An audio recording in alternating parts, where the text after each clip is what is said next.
Hello दोस्तों, जय हिंद, नमस्कार। कैसे हैं? उम्मीद करते हैं आप सब बहुत अच्छे होंगे। उम्मीद करते हैं दोस्तों आपका जो लगातार क्लास चल रहा है फोकस, उस पर हम चर्चा फिर करेंगे। खास तौर पर जो हमने बताया भारत के प्रमुख जनजातियों के विषय में, उससे हम उठ करके थोड़ा आज चलते हैं कुछ वैज्ञानिक दुनिया की बातों पर। सबसे पहले इस चीज को जानना है कि वायुमंडल आखिर होता क्या है, एनवायरमेंट में वायुमंडल काम किस प्रकार करता है। जो हमारा वायुमंडल है, इस पर अलग अलग गैसों का अलग अलग मात्राएं होती है। इसके साथ साथ वायुमंडल आखिर होता क्या है, इस चीज को जानना बेहद गंभीर बात है। वायुमंडल हम कहेंगे किसको? आपने तो पर्यावरण तो जान लिया कि पर्यावरण आखिर क्या है। पृथ्वी की चारों ओर के आवरण को पर्यावरण करते, अर्थात हम जो पृथ्वी चारों ओर देखते हैं यह क्या हमारा पर्यावरण है। लेकिन वायुमंडल आखिर होता क्या है? तो दोस्तों, वायुमंडल वह होता है जो पृथ्वी के गैसीय आवरण को वायुमंडल कहते हैं। पृथ्वी के गैसीय आवरण को क्या कहते हैं? तो वायुमंडल कहते हैं। यहां तक तो आप जानते हैं, लेकिन इस बात को ध्यान में रखना है कि वायुमंडल के अंतर्गत कई सारे गैसों का क्या रहता है, शामिल किया जाता है। जैसे carbon, methane, nitrogen, helium, oxygen, carbon, carbon dioxide, carbon monoxide, इन सारे गैसों का आदान प्रदान किया जाता है। किसी की मात्रा कम है, किसी का ज्यादा है, कोई निम्न पर है। लेकिन मनुष्य के लिए बिना कार्बन और ऑक्सीजन के मनुष्य जीवित रह ही नहीं सकता है।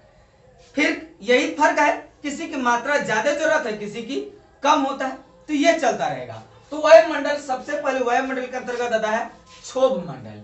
आप पढ़े होंगे क्षोभ मंडल आखिर होता क्या है, ये तो आप पढ़े ही हैं। क्षोभ मंडल, क्षोभ मंडल, समताप मंडल, ओजोन और आयन मंडल, इससे हम बहुत पिछले भी कुछ दिन पहले भी हम बताए थे, वायुमंडल की चर्चा किए थे, जो 4 तरह के बताए थे। सबसे पहले आपका है क्षोभ मंडल। कारण क्षोभ मंडल जो होता है, यह सबसे निचली मंडल या परत कहिए, क्या कहिए, ये सबसे निचली परत या मंडल कह सकते हैं। किसको? क्षोभ मंडल को। इसकी ऊंचाई जो है 0 से लेकर के 18 किलोमीटर तक होती है। 18 किलोमीटर ऊपर तक। अगर 18 किलोमीटर को मापा जाए और इसे खड़ा किया जाए तो इतना दूरी तक होता है। ये तो समझ आ गया। इसमें खास करके इसे अधिकतम भी क्या कहा था, अधिमंडल भी कहा जाता है। क्या कहा था? अधिमंडल भी कहा जाता है। यही अधिमंडल के तहत हेलीकॉप्टर को भी उड़ाया जाता है। क्या कहता है? अधिमंडल के तहत हेलीकॉप्टर को भी उड़ाया जाता है। और यह सभी मौसम में घटनाएं घटती रहती है। क्या कहते हैं? सभी मौसम में घटनाएं घटती रहती है। अगर देखा जाए क्षोभ मंडल में जब हेलीकॉप्टर जाता है, हेलीकॉप्टर का मतलब सीधा समझ लिया आप, जनरेटर पर बैठल है। कहां बैठल है? जनरेटर पर बैठल है, ठक ठक ठक ठक ठक ठक ठक करके आवाज। तो उसमें क्या होता है दोस्तों, आवाज होता है, ये ध्यान में रखा जाता है हेलीकॉप्टर कहीं क्रैश न कर जाए, खराबी न पड़ जाए। इन सब चीज को शामिल किया जाता है। किसके तहत? तो आपको कहा, क्षोभ मंडल में कोई दिक्कत नहीं। और कभी कभी जो होता है, देखिए इस चीज को ध्यान रखा था कि कहीं पहाड़ी इलाका है तो पहाड़ से कितना ऊपर रखे, कहीं नीचा है तो नीचा, समुद्र तल की गहराई, ये सब ध्यान में रखना पड़ता है। अब बात आता है दूसरा आपका समताप मंडल का। कौन आता है? समताप मंडल। समताप मंडल में खास करके कहता है क्षोभ मंडल के ऊपर होता है। जैसे आप एक डायग्राम के हिसाब से देखिए, ये मेरा क्या है, मान के पृथ्वी है। पृथ्वी तो हालांकि गोल है, चलो गोले बनाओ। कैसा बनाओ? गोल बना दिए। अंडाकार है, संतराकार। सबसे पहला ऊपर जो है 3 भागों में बांटिए ना। पहला कौन आया? तो आपका आ गया कौन? क्षोभ मंडल। एक आ गया क्षोभ मंडल, नीचा वाला क्षोभ। बीच वाला समताप कौन हो गया? समताप। और ऊपर में क्या है? ओजोन। क्या है? ओजोन। आपको यह भी बात बताएंगे ओजोन परत क्या है, ओजोन किसे कहते हैं। हालांकि हम इस चीज को जब बायोलॉजी की क्लास कर रहे थे तो हम सब बताए थे कि ओजोन क्या है, व्हाट इज ओजोन, इस पर चर्चा हुआ था। दोस्तों, हमेशा इस चीज को आपको ध्यान रखना है कि जब भी समताप मंडल का बात किया जाए, किसका बात किया जाए? समताप मंडल का, तो इस चीज को ध्यान में रखा जाए कि पहले क्षोभ मंडल, क्षोभ मंडल के ऊपर वाला मंडल कौन मंडल? समताप मंडल। क्षोभ और समताप के दोनों से जो ऊपर हो उसको क्या कहते हैं? ओजोन मंडल कहते हैं। यहां तक तो क्लियर है बात? कह रहे कि यह क्या क्षोभ मंडल के ऊपर होता है, इसकी ऊंचाई 18 से 32 किलोमीटर होती है। 0 से 18, 0 से 18 क्षोभ मंडल, 18 से 32 जस्ट दुगुना।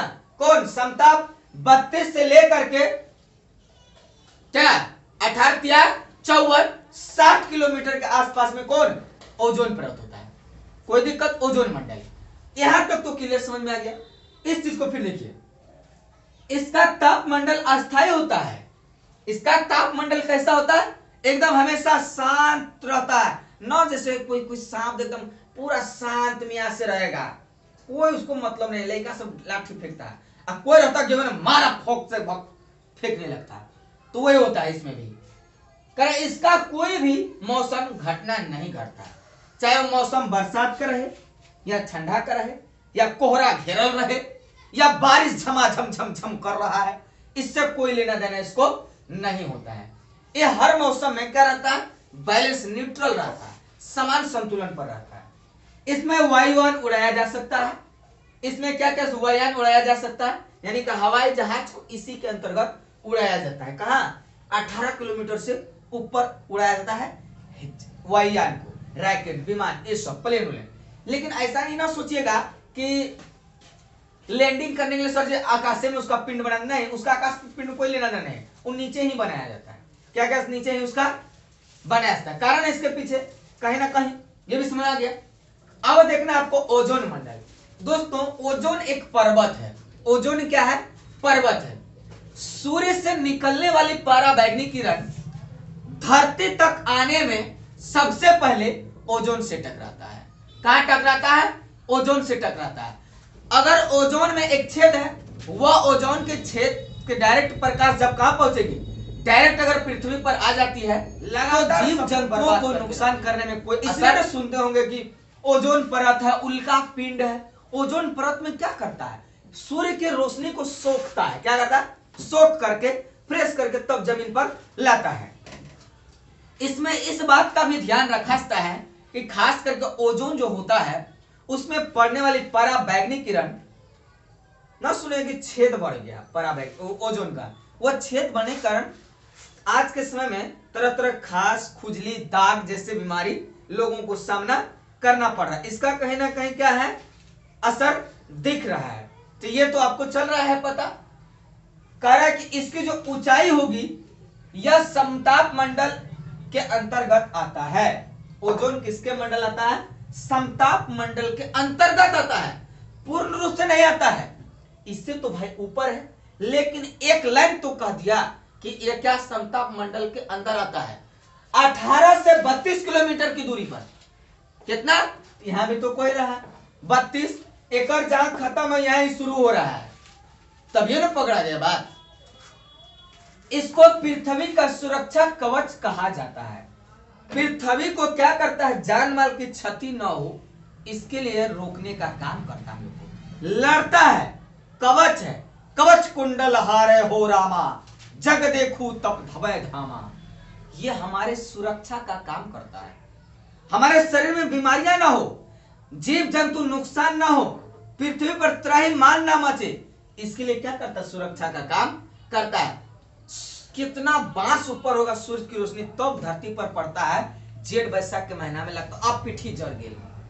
अगर कहिए नीचा रहेगा तो वो जीव बचेगा? नहीं बचेगा ना, बड़ा खतरनाक हो जाएगा। ये तो समझ गया। करे इसका सर्वाधिक क्षति कहां पर? क्लोरोफ्लोरोकार्बन। इस सबसे ज्यादा नुकसान किसको करता है? CFC, chlorofluorocarbon. कब कैसे बनता, कब बनता, ये भी हम बताएंगे। हालांकि हम जो बायोलॉजी चला रहे थे क्लास में, तो वायुमंडल में क्लोरोफ्लोरोकार्बन का पूरा क्लास ही लिए थे, क्लोरोफ्लोरोकार्बन का। कह रहे सूर्य का खतरनाक पराबैंगनी किरण को अवशोषित कर लेता है। कुछ देर पहले भी बताया है, अवशोषित मतलब सोखने का काम, फिल्ट्रेशन कर देता है, साफ कर देता है। जो सूर्य की रोशनी में अवांछनीय पदार्थ है या फिर पृथ्वी पर वास करने वाले जीव जंतु, उसको नुकसान करने वाला अगर कोई भी चीज है ऐसा, तो उसको क्या करता है? नष्ट करने का काम कौन करता है? तो यही पराबैंगनी किरण को सोख लेता कौन? तो ओजोन मंडल कहिए या ओजोन परत कहिए। तो वायुमंडल में 3 तरह के बादल शामिल हैं। कौन कौन? क्षोभ मंडल, दूसरा समताप मंडल, तीसरा कौन? ओजोन। कोई दिक्कत नहीं। आज का क्लास हम यहीं पर क्या करते हैं? ब्रेक लेते हैं, फिर मिलेंगे आपसे अगले दिन।